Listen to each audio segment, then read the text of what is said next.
Dragon Dreams, Book 4, The Gnome King, written by Gina Virginia Casella. Story, Scent of Tulips.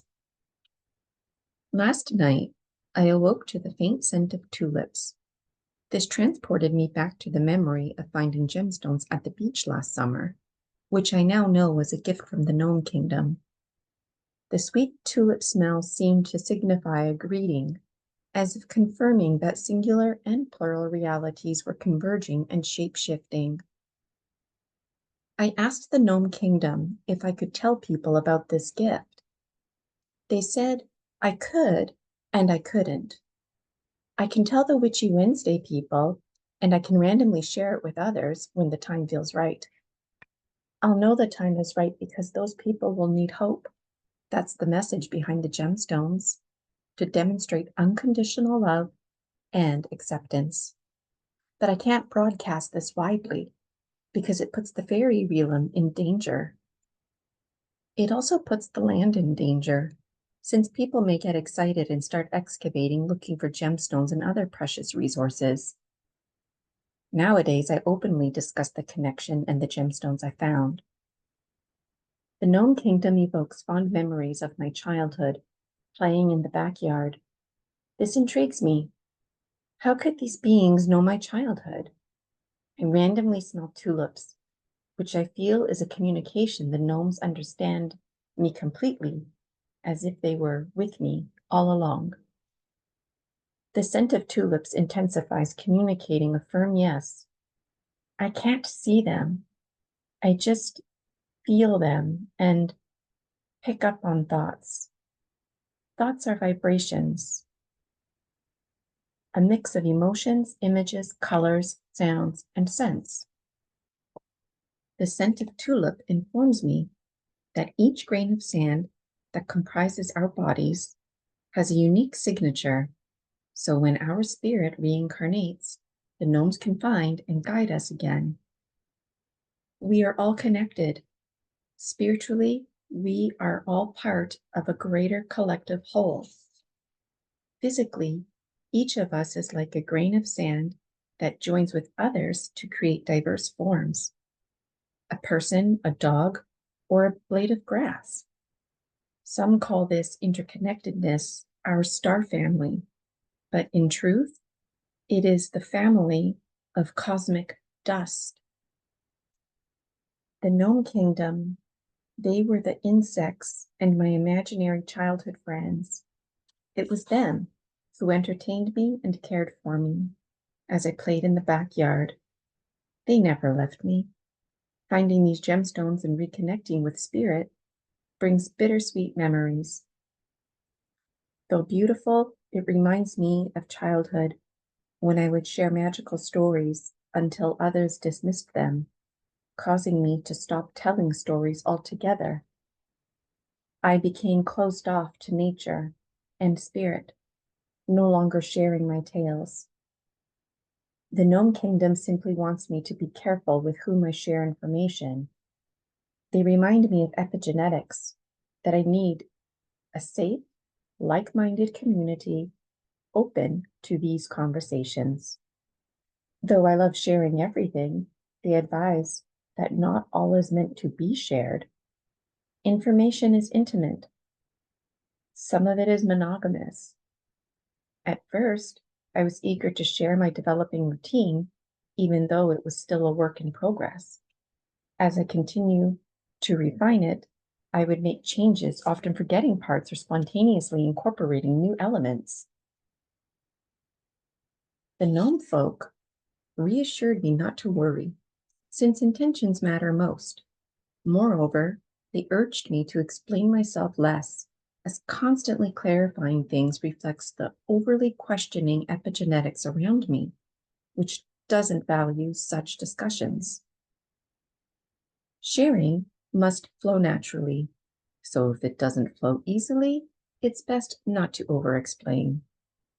Initially, the gnome folks thought people kept questioning me due to ADHD tendencies. From their view, I get caught up answering questions, while ADHD folks get caught up asking more questions just to see if I can respond, not because they care about the answers. If not ADHD, then it's cancel culture.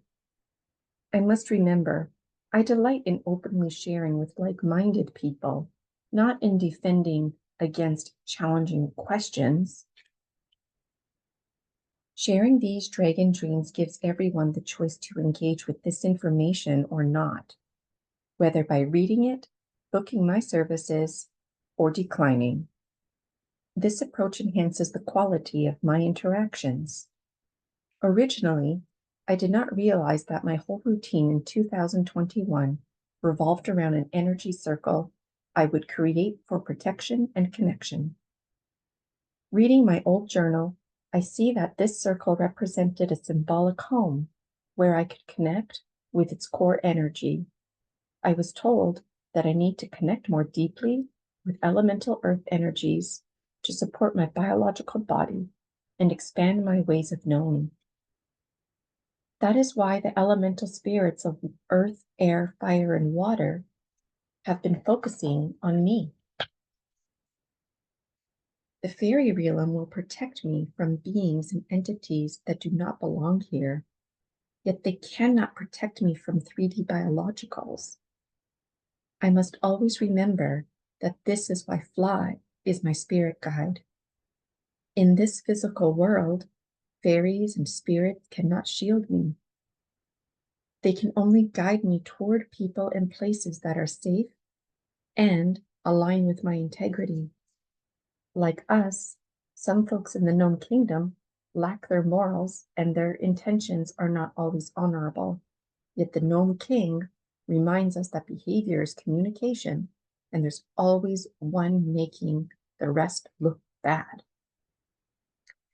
Any profession, from government to nonprofit organizations, have stories where these professionals turned out not to be safe adults.